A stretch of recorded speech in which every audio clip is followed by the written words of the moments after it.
Bonjour et bienvenue sur Test Cars pour l'essai aujourd'hui de la nouvelle Peugeot 308 GT. À l'avant on retrouve des capteurs, feu de jour à LED, jantes 18 pouces diamant, ici un petit rappel du modèle sur les ailes avant, le contour des vitres est un petit peu chromé, à noter que les vitres arrière et la lunette sont surteintées. On arrive à l'arrière, on notera la présence de capteurs, mais aussi de la caméra de recul, sans oublier la double sortie d'échappement chromée. Les motorisations vont de 116 à 205 chevaux. Ici, c'est un 1,6 litre THP, donc essence, qui développe 205 chevaux. Concrètement, niveau consommation, on est à peu près à 7,5 litres au 100 km.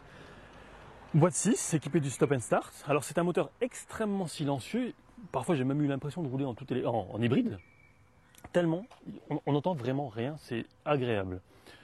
Donc vitesse max 235 km/h, c'est pas mal. Par contre, il y a quelque chose qui ne suit pas à haute vitesse, ce sont les freins. Essence ou diesel, 5 portes ou break, vous aurez le choix avec cette nouvelle Peugeot 308 GT. Comme nous avons déjà fait l'essai de la Peugeot 308 normale, je ne vais pas vous parler de la place à l'arrière ni du coffre. Par contre, on va s'intéresser à l'avant, où là, il y a quelques petites différences par rapport au modèle que nous avions essayé précédemment. La sono est tout simplement géniale avec le pack Hi-Fi Denon, 4 tweeters, 4 enceintes, caisson de basse avec haut-parleur de 100 watts et ampli numérique. Les sièges sont en cuir avec surpiqûre rouge, ils offrent un très bon maintien, mais en plus d'être en cuir, ils sont chauffants, électriques, massants, avec également le réglage lombaire. Il manquerait peut-être une seule chose, c'est qu'ils soient ventilés. Le pack Driver Sport, c'est un ensemble, c'est une configuration un peu spéciale qui modifie la réaction de la pédale, de la direction assistée, de l'éclairage rouge des compteurs que vous voyez maintenant et de la sonorité du moteur.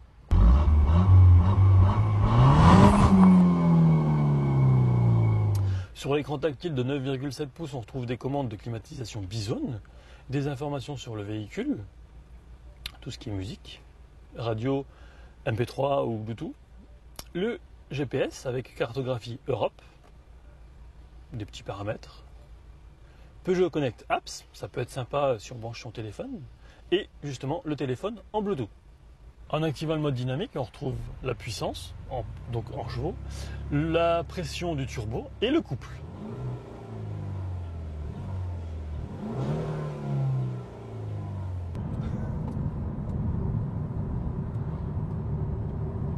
Bonne prise en main du volant donc, bon comportement du véhicule en roulant. Par contre bon, c'est pas du GTI, donc c'est vrai que dans les virages à grande vitesse, il faudra quand même modérer son allure.